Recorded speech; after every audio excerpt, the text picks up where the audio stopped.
হরে কৃষ্ণ। সবাইকে কৃষ্ণ প্রীতি শুভেচ্ছা জানিয়ে আমার আজকের যে লেকচার সেটা শুরু করছি। আমাদের আজকের লেকচারের বিষয় হচ্ছে, আমরা প্রথম যে টপিক শুরু করেছিলাম সে টপিক অনুযায়ী আজকের লেকচারের বিষয় হচ্ছে যে অর্জুনের যুদ্ধ না করার পক্ষে তৃতীয় যুক্তি। অর্জুন কেন যুদ্ধ করতে চাননি এই বলে দুইটা যুক্তি আমরা উপস্থাপন করেছি। এখন আজকে আমরা উপস্থাপন করব তৃতীয় যুক্তি।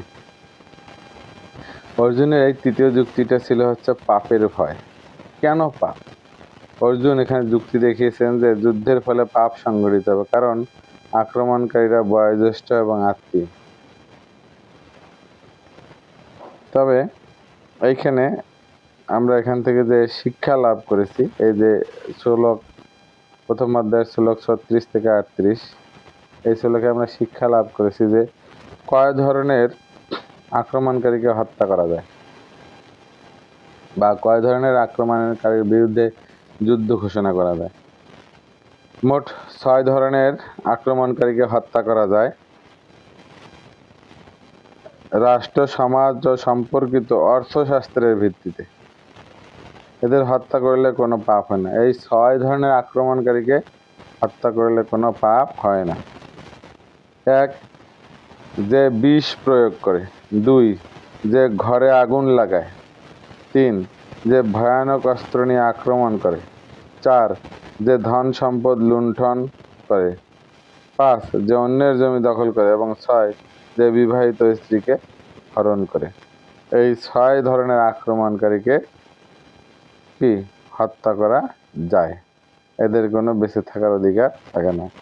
এদের হত্যা করলেও কোনো পাপ হয় না, এটা ভগবান নিজেই বলেছেন।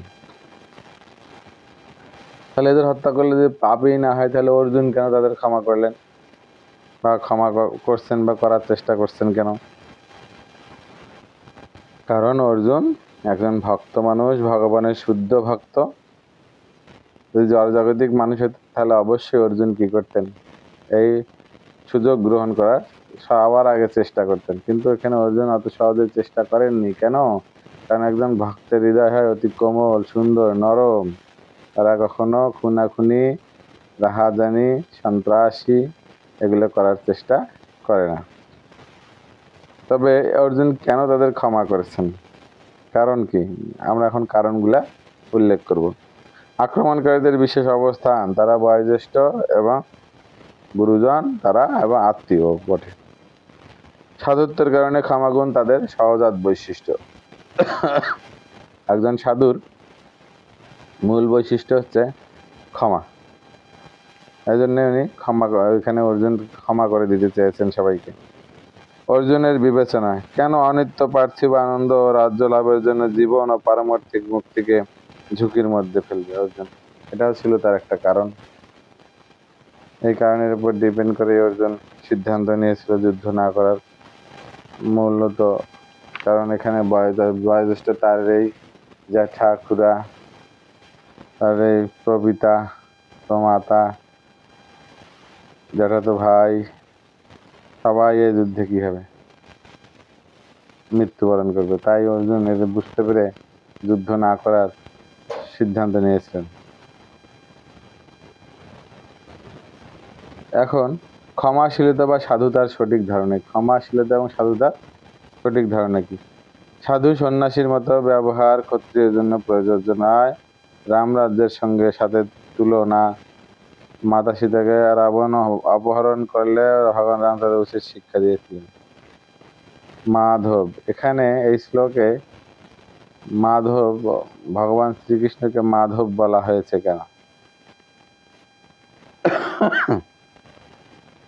অর্জুন কৃষ্ণকে মাধব বলে সম্বোধন করেছেন কারণ কৃষ্ণ সৌভাগ্যের অধিষ্ঠাত্রী লক্ষ্মী দেবীর স্বামী।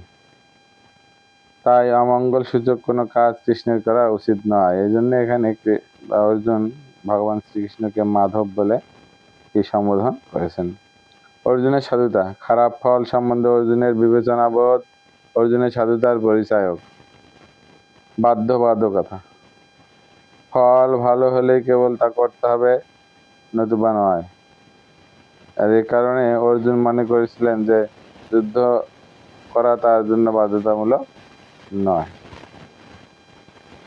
তাহলে যদি আপনারা আমাদের এই ভিডিওটি পছন্দ করেন তাহলে একটি লাইক, কমেন্ট, শেয়ার ও সাবস্ক্রাইব করবেন।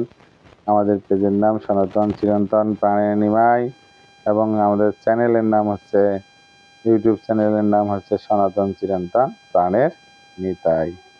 সবাই ভালো থাকবেন, সুস্থ থাকবেন।